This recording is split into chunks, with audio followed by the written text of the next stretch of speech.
Sextante, la otra cara de la investigación. Un espacio en el que conocerás a los autores que comparten sus conocimientos en nuestra revista.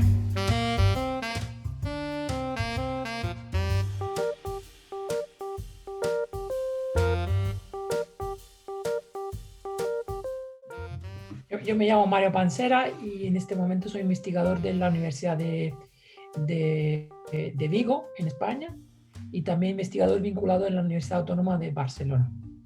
Soy italiano y bueno, tengo una carrera en ingeniería.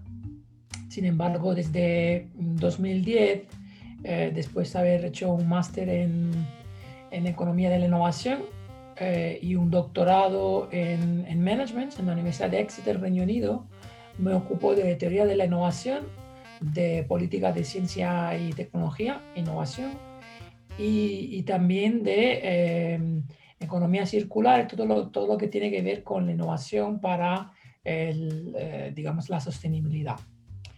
Y acabo de ganar un grant del Consejo Europeo de Investigación, un grant que se llama Starting Grant, que me financia alrededor de 1,5 millones de euros para investigar el tema de qué sería la innovación dentro de un paradigma de post-crecimiento, ¿no? Nosotros tenemos esta idea de que la economía siempre tiene que crecer, que este indicador del PIB siempre tiene que crecer para mejorar nuestras vidas, nuestras economías.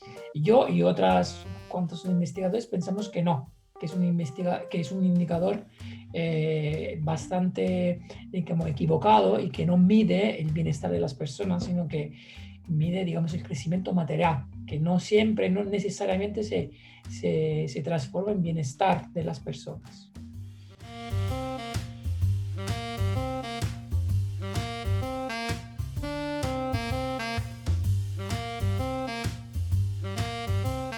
Bueno, el artículo es un resumen de los resultados de un proyecto financiado por la Unión Europea que se llama RRI Practice, Responsible Research and Innovation Practices. El proyecto era un proyecto muy grande que duró 3 años e involucró 22 instituciones que financian la ciencia y la innovación, junto con organizaciones que llevan a cabo proyectos de ciencia e innovación.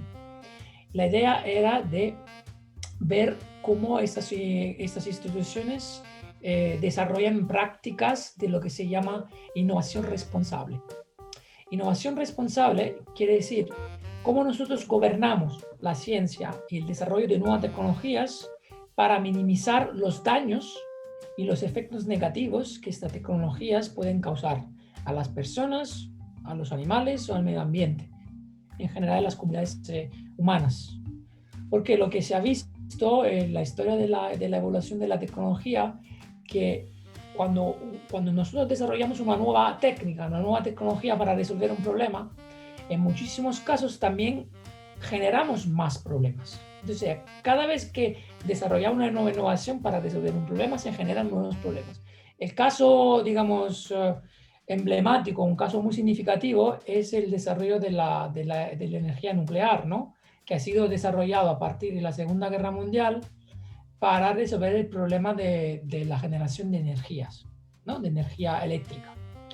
Lo que pasa es que hemos visto en los últimos 50 años que junto con generación de energía, o sea, resolver el problema de cómo generamos energía eléctrica, también se ha visto que esta tecnología tiene problemas importantes, ¿no? La radiactividad, la posibilidad de tener incidentes como el de Chernobyl, Three Mile Islands en Estados Unidos, Fukushima en Japón.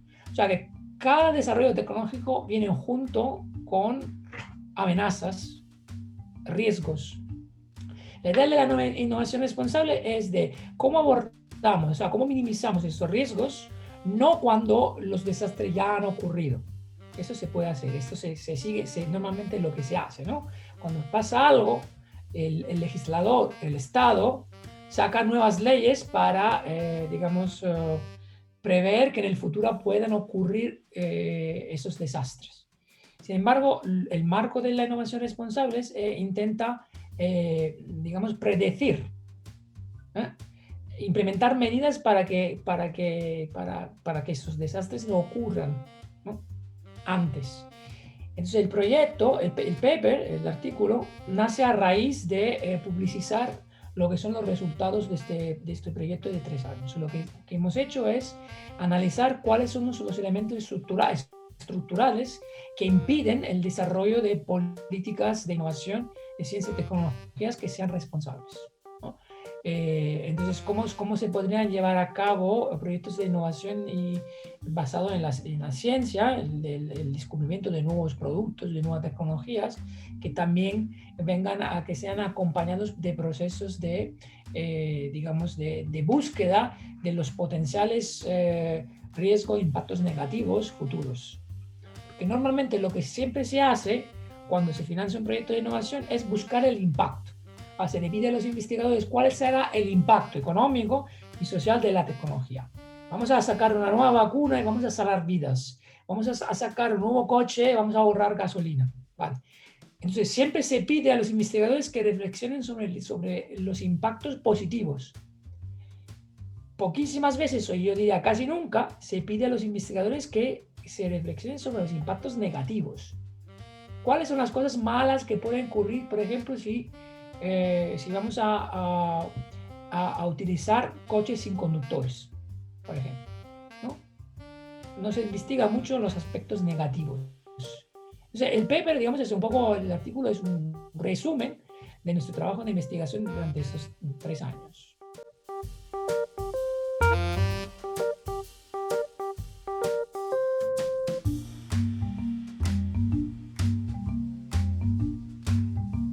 La mayoría de los países dentro de la Unión Europea, porque el 90% de los países que han participado en este estudio son países de la Unión Europea. También hay el caso de Japón, el caso de China y el caso de Brasil y de Estados Unidos, pero son casos, digamos, son una minoría dentro de las organizaciones que hemos estudiado. Lo que normalmente se suele hacer es el manejo de riesgo. Normalmente cuando sacamos un nuevo producto al mercado, digamos, se le pide a las empresas o a los científicos que desarrollan una tecnología, digamos, un proceso de verificación de seguridad, digamos. Esos son los mecanismos que hoy en día utilizamos, ¿no? Se le pida que la tecnología que se pone en el mercado sea, digamos, haya pasado unos test de seguridad. Lo que pasa es que en muchos casos los efectos negativos de muchas tecnologías no se ven a corto plazo, sino que a largo plazo, ¿no? Se puede pensar, por ejemplo, que los efectos del pesticida DDT tardaron más de 60, 70, en algunos países 80 años para ser detectados, y luego de que el legislador, o sea, el Estado, los políticos, sacaran leyes para prohibir, en este caso, el uso de este pesticida. Lo que pasa que el problema es que entre el momento que nosotros empezamos a utilizar una tecnología y el momento en que se descubren los efectos negativos de esta tecnología, pueden pasar décadas, incluso en algunos casos siglos.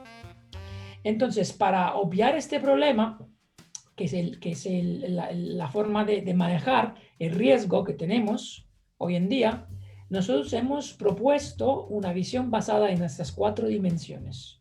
La primera de estas dimensiones es reflexionar. La reflexión sobre por qué queremos queremos ofrecer una determinada solución o tecnología, ¿no? ¿Cuáles son los valores que están detrás del desarrollo de una tecnología específica? La segunda dimensión es anticipar. ¿Anticipar qué cosa? Anticipar los efectos positivos y negativos. Y hay técnicas para hacer esto. La tercera dimensión, que está conectada a las primeras 2, es la de inclusión.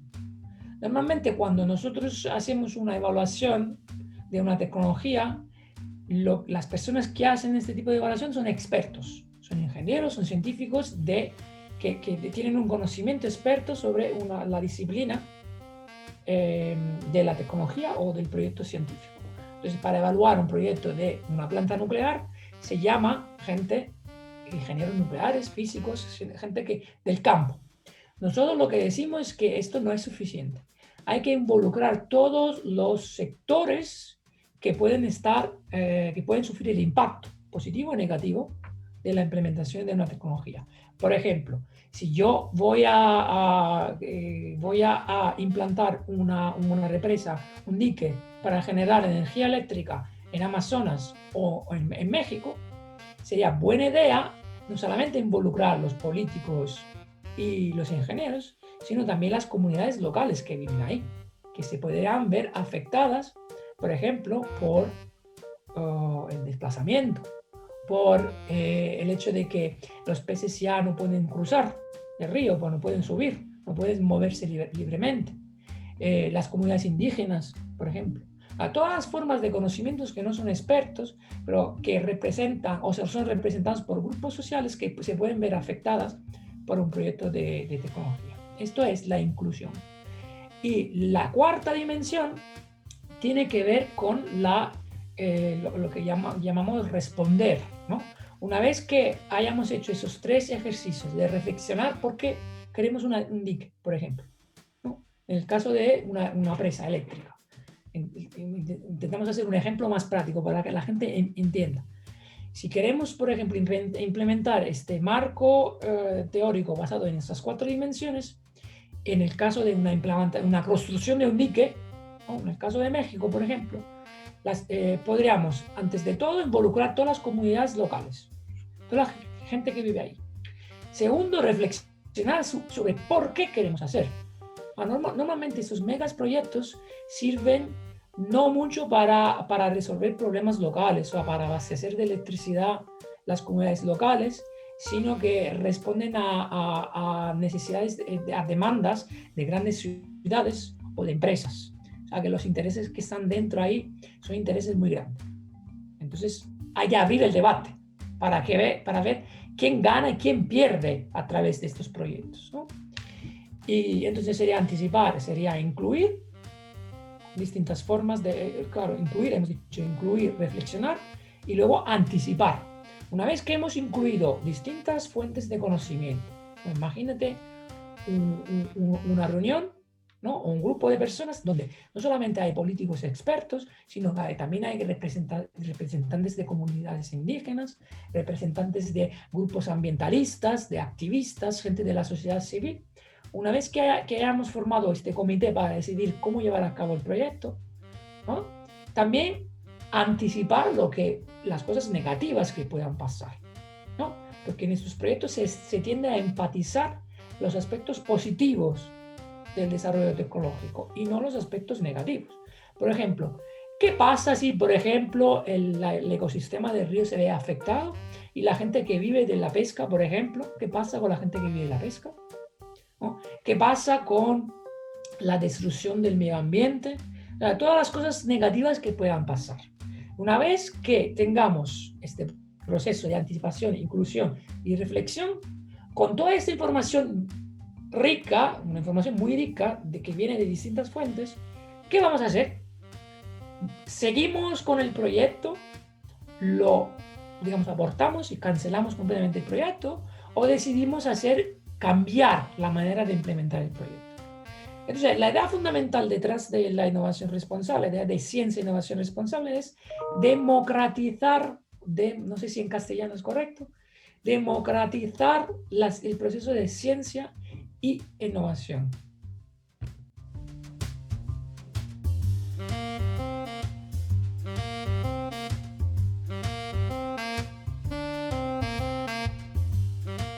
Hay mucha gente que está por supuesto, en contra de abrir la ciencia a la gente, ¿no? A las personas, porque nosotros científicos estamos muy celosos de nuestra disciplina, entonces pensamos que los demás no saben, que la gente normal no sabe, ¿no?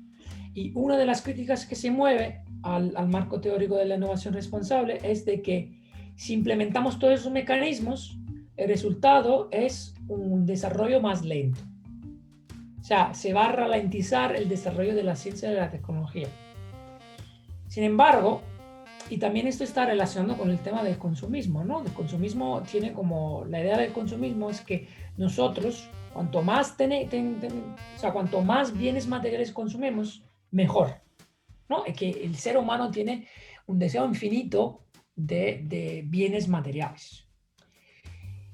Entonces, reflexionar sobre las razones y las motivaciones de por qué nosotros queremos una dada tecnología o por qué queremos un progreso científico, por supuesto, tiene que ver también con, digo, ralentizar en el sentido de que tomar tiempo para decidir lo que es justo y lo que no es justo. Entonces, en ese sentido, sí, tiene que ver con una ralentización en el sentido bueno, digo yo. Porque si nos tomamos nuestro tiempo para decidir si algo se tiene que hacer porque es justo y algo no se tiene que hacer porque es injusto, porque es dañino, yo creo que vamos a lograr un desarrollo tecnológico mejor para más personas. Pero claro, yo entiendo que esto va un poco en contra de todo el paradigma donde nosotros vivimos, ¿no? El paradigma es de cuanto más, mejor. Sin embargo, por otro lado, yo diría que poner límites, o sea, poner unas fronteras a lo que sí se puede hacer a nivel tecnológico, si por un lado representa digamos, una represión del proceso de desarrollo científico, por el lado también representa un estímulo a la creatividad.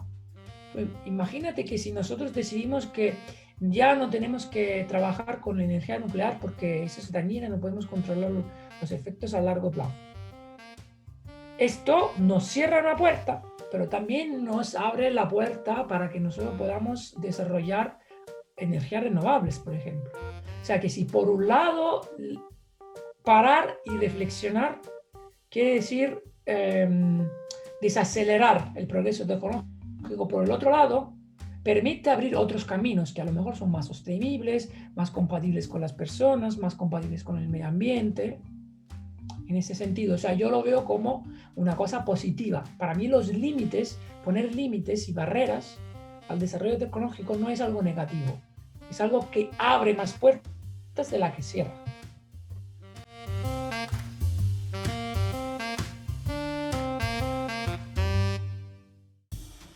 El artículo está basado en el trabajo no solamente mío y de Richard Owen, sino también de otros grupos que en otras universidades.